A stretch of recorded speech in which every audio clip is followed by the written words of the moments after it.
Senate President Alan Peter Cayetano should resign, as he has shown that he cannot function as the leader of the Senate anymore.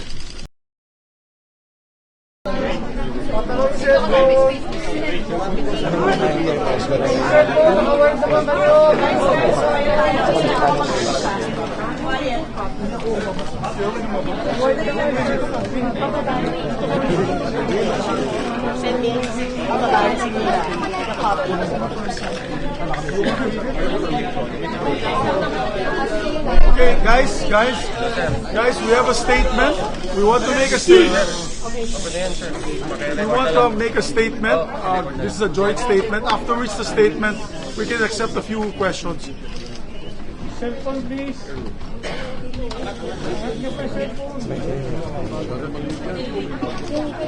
Quiet muna kasi ano to, wala tayong mic.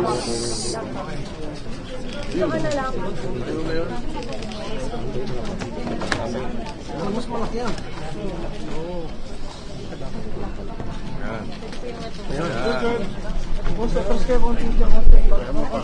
Please, pag-ano nga sa buyer. Para may order.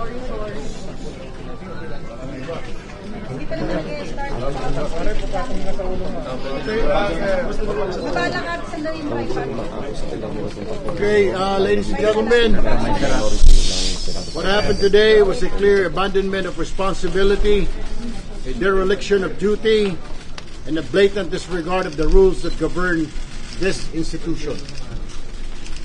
Because the Senate cannot be made to stop working simply because its presiding officer refuses to lead.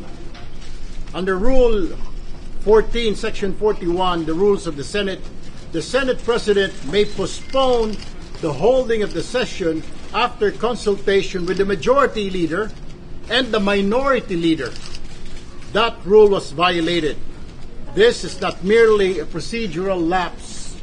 It is a direct violation of the rules of the Senate and a serious disrespect for the institution and the Filipino people. Senate President Alan Peter Cayetano should resign, as he has shown that he cannot function as the leader of the Senate anymore. Thank you.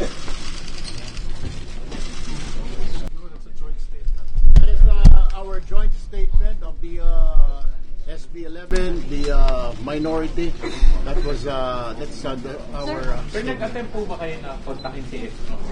O kahit sino sa majority? Through the secretary, yes. So sir, ano expectation tomorrow? Magkakaroon pa ba ng session or wala na? We'll be here because that's our duty. Yeah. And we appeal to all our colleagues. They should attend session. It is their duty. Binabayaran tayo ng taong bayan para magtrabaho, para mag-legislate. Hindi para mag-absent lamang. At magbulakbol. Sir, nakikita yung agenda. Paano po tomorrow, last session day na po? Every day, ang Senate gumagastos ng 25 million sa kuryente, sa utilities, sa sweldo, pero walang session nangyari. Walang patas na na-approve, walang resolution na-approve, pati mga confirmation ng mga military personnel natin hindi na-confirm. Sayang ang bayad ng taong bayan natin. At lahat ito dahil lamang sa isa sa mga kasamahan nila ay nakakulong o dinampot ng PNP kahapon. Sir, parliamentary tool daw to, sabi ni SP Cayetano, para matuloy yung Blue Ribbon Committee hearing on Thursday at para di nyo daw po maagaw yung ibang committee na chairmanship, sabi po sa live niya kanina. Abuse po yan ang sinasabi niyang parliamentary rules ng Senado. Hindi po namin hinahadlangan magpatuloy ang anumang pagdinig ng komite basta nasa tamang paraan din. Mabutit binawi nila yung subcommittee. And the numbers will always speak for themselves. Habang ganito ang bilang namin, kami ang minority. Dapat siya rin, si Senate President at ang majority, maging matapang harapin ang mandato o kakulangan ng mandato ng buong Senado dito sa floor. Ang masakit niyan, imbis na pumasok siya rito, itong si SP Alan, sa Facebook siya, papasok. Dito dapat siya magsalita. Dito dapat siya mag-debate kung anong gusto niyang gawin. Huwag naman sa social media. So kung may violations sa rules, ano yung pwedeng gawin? dun sa pag hindi nila pagpasok ng ilang araw? We will be tackling that hopefully by tomorrow. Dahil again, the rule and the rule says and the Constitution says that we should meet at 3 p.m. Monday, Tuesday, Wednesdays. As a matter of fact, even Thursday should be a working day also to do those things. We'll cross the bridge when we get there. We'll see. At inihiling po namin sa mga kasama namin na nagmamahal pa po sa Senado at nais magtrabaho para sa taong bayan. Pumasok po bukas, magkita-kita tayo dito, pwedeng pagdebatihan kahit anong bagay, pwede pong pag-usapan kahit anong bagay. Dito po kami magdiskusyonan dahil nandito po tayo para magtrabaho. At hinihikayat po namin lahat ng kasama namin na nagmamahal pa dito po sa Senado, pumasok tayo bukas, magtrabaho tayo para sa taong bayan. At hinahabol ko si Alan Peter Cayetano, kung matapang ka, pumunta ka dito bukas, otherwise duwag ka. Sir, if they will still not show up tomorrow, mag-adjourn without settling anything? Tingnan natin. Tingnan natin. That's why we're appealing to our colleagues, yung mga kasama natin, na gampanan natin yung ating trabaho kasi binabayaran tayo ng taong bayan. Nakakahiya ito. At bawat araw na hindi natutuloy ang session, hindi napapatupad yung batas, hindi na-implement yung mga dapat naming ipatupad, yung kagaya kanina, yung may mga taong pumunta dito para i-confirm, hindi nako-confirm. Sayang ang panahon. Sir, aside from these calls, Sa Thursday, paano po yung Blue Ribbon?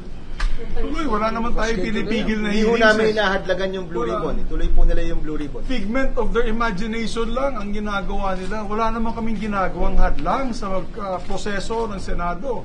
At mga agenda ng Senado, wala. Yung sinasabing Senate independence, ako'y naniniwala, this is actually sa dami na nilalabag ng rules ng Senado. It's actually impunity masquerading as assertion of the Senate as an independent institution. Impunity ito. Sunod-sunod ang paglabag. Mula nung May 11, mula nung pagbubuo ng mga komite, mula nung kami nag-walk out dahil nga hindi kinikilala o dinidisregard, binabaliwala ang ating rules. At hanggang ngayon, hanggang kanina, hanggang kahapon, binabaliwala ang ating rules. Hindi ito tama. Kaya kami sa SB 11 ay tutol dito dahil impunity ito, hindi ito Senate independence. sir, anong measures to hold them accountable, sir? If it is impunity, sir, what are the measures to hold them accountable? Okay, ganito na lang, no? We appeal to the rest of the members of the majority bloc. Huwag na si Senate President kasi we appeal to their sense of duty, of their responsibility. Kasi mukhang untenable na si SP kasi siya yung nagsasabi sa mga kasama namin na huwag mag-attend ng session. So we now appeal to the rest of the members of the majority bloc. We appeal to their sense of duty na sana mag-attend sila ng session bukas. Sir, you have... Well, under the rules, pag wala yung SP, pwede mag-preside ang pro temp. Pag wala yung SP and pro temp, pwede mag-preside ang majority leader. Pag wala yung tatlo, pwede mag-preside any of the two deputy majority leaders. Sir, you have Or any other information... member designated by the Senate No. President. So, Yeah. sir, you have information na talagang utos po ni SP Cayetano na huwag Yun ang mag-attend nirelay ng sa amin session. ng secretariat. Saka nag-live na naman siya sa Facebook kanina para sabihin in effect iyon. At maling-mali pa yung sinabi niya kahapon na let the Senate go quiet. Ang Senado ay dapat boses ng mamamayan. Bakit niya bubusalan? Kung bubusalan niya at hindi niya bibigyang daan yung boses ng Senado alang-alang sa mamamayan, talagang hindi na siya karapat-dapat mamuno dito. Ganito, no? At what price? Ang pinoprotektahan lang yung Senate presidency, power, position. Kaya nag-a-appel kami sa isa bang kasamahan namin sa majority bloc. Ano bang price para sa inyo? Sa tingin namin wala eh. Tingin namin nakikisama lang sila kay Senate President Cayetano. Ako naniniwala, hindi naman lahat sa majority ay mga loko-loko. Ano? Meron pa rin sa kanila mga mabait. So I appeal to those members of the majority na meron pang katinuan sa pag-iisip, pumasok naman kayo. Pagtrabaho naman yun. May alok po ba kay San Chico Estrada na umanin kapalit pagbasura ng pulong kaso sa kanya? Walang ganun. Walang ganun. Again, figment of their imagination. Yung pakikipag-usap sa isang kasama namin, let's say member ng majority, kinakausap ng minority o yung minority kinakausap ng majority, normal yun. In any parliament, normal yun. Pero yung para sabihin na Walang pananakot. hindi ka Walang namin presyo. pakukulong. We don't have that power. We have no power over the ombudsman. What happened is the rule of law. What can we do? Sir, are you also appealing to the majority na lumipat sa inyo? Yes. Sa minority? Why not? Sino Lahat sila. Meron na po ba sa kanila na We're appealing to them. Pwera lang si Alan Peter. Lahat, inibita namin, sumalip kayo sa amin. Pero si Alan Peter, steady ka lang dyan. meron na po ba sa majority ang nagsabi na hindi rin nila gusto itong ginagawa ng pagbo-boycott sa plenary session? Meron, marami. Alam ko, marami nalulungkot sa kanila. Marami nagte-text sa akin na gusto talaga nila magtrabaho, hindi nila maintindihan bakit nagkakanito. For the first time in my 14 years in this institution nangyari ito, na hindi po tinawag ang session dahil ayaw ng presiding officer. Never has it happened in my time here in the Senate, and I'm sure the longest serving is Senator Kiko, Senator Tito Sen. Ay hindi po nangyayari pa yan nangyari dito sa atin. So talagang this is unprecedented, and I think it is really a dereliction of duty and a abandonment of his post as the leader of this institution. Kanina pala kami ng paumanhin dahil kanina yung dalawang third reading sana nandyan ulit. And I told them, I apologize to them, I apologize to the Filipino people on behalf of the Senate that this is going the way it is.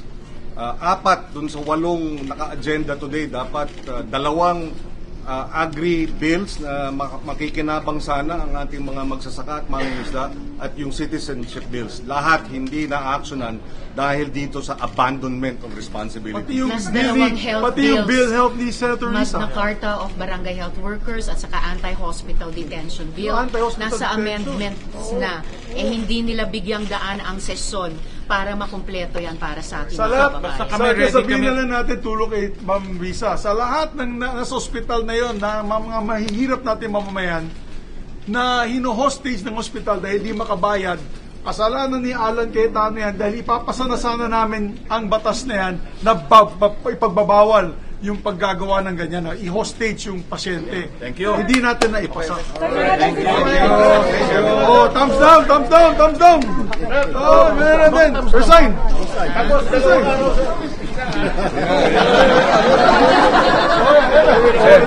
Hands down, sir. May cellphone dyan.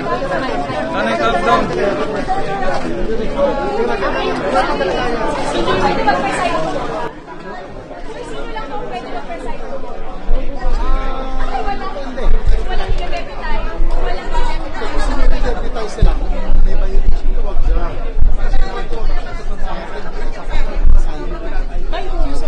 By whom, sir? By May majority. Dapat majority. Basta may quorum. So kung kayo lang, Hindi ka alam eh. Pag-aralan natin. Para wala tayong close. halimbawa, sir, 13 kayo, may lumipat sa inyo. The 13 can Let's see. deputize anyone. So, kasi constitutional duty natin. Dapat 2 araw na tayo hindi nag-session. Nasa is by law dapat we should be working at 3 o'clock PM Monday, Tuesday and Wednesday. Sa akin lang, ang apila ko lang ay sa ating makasamahan, bagsak na ang Senado, ang institusyon natin. May pagmamahal pa tayo. Huwag naman sana natin hayaan na matuluyan na malugmok. May pagkakataon pa, maibangon natin, ibalik natin ang dignidad, ibalik natin respeto sa Senado. Yun lang po. Sir, if kayo 13, Hindi ko na alam ethics lang yun sa sir, if kasi 13 kayo, Sino pwedeng maging mag-presiding presiding officer? If not President Cayetano. May abangan. Sir, what will happen to the pending bills kung nagsingit ito? Well, hopefully we will not made-delay.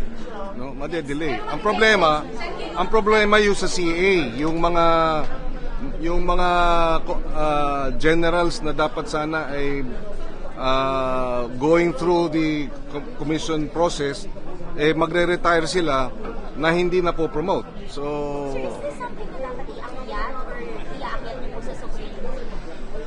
we are looking at all legal exhaustion of all legal remedies, including that, if necessary. Hindi pa namin napapag-usapan yun. that's an option, sir. all legal remedies we will review and consider in order to exhaust, diba? We will exhaust all legal remedies to address itong impasse na ito. That is a legal remedy that may be availing, yes. Lahat ng nasa majority ngayon, please join us dahil alam ko marami sa inyo talaga mabait, matino, gusto magtrabaho. Lahat kayo imbitahan namin sa minority para maging majority na tayo, maging sa majority at si Sir Alan Peter Cayetano, steady lang siya kung saan siya.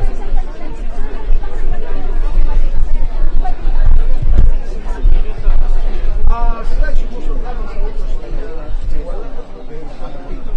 unfortunately, wala silang church.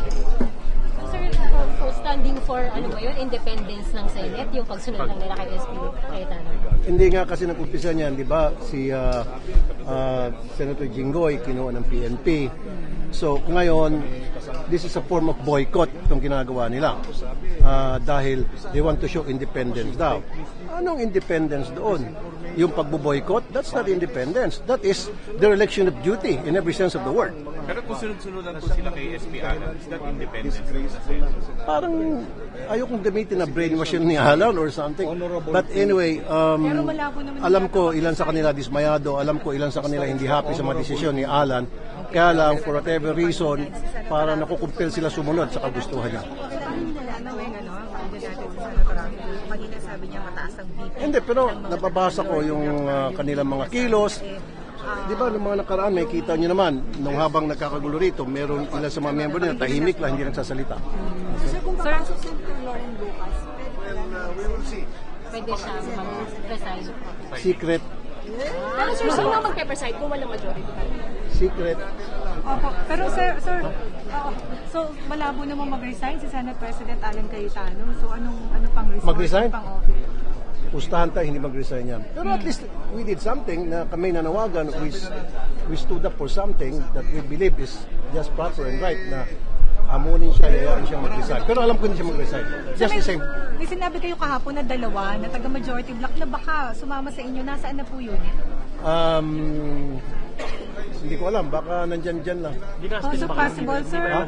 Hindi pa kayo tuloy yung binabasted dun sa sinasabi nililigawan dalawa. Meron kami maniligaw-ligawan, kaya baka busted na kami. Sir, sino nagsabi na mga pabor sila na mag-session? Sino nga taga-majority? Sino yung mga yun? Pabor sa? Pabor na mag-session. Yung mga kumbaga gusto nang pumalas sa majority. Well, hindi ko sasabihin kung sino sila, baka mamaya maliligaw kasi sa samahan nila.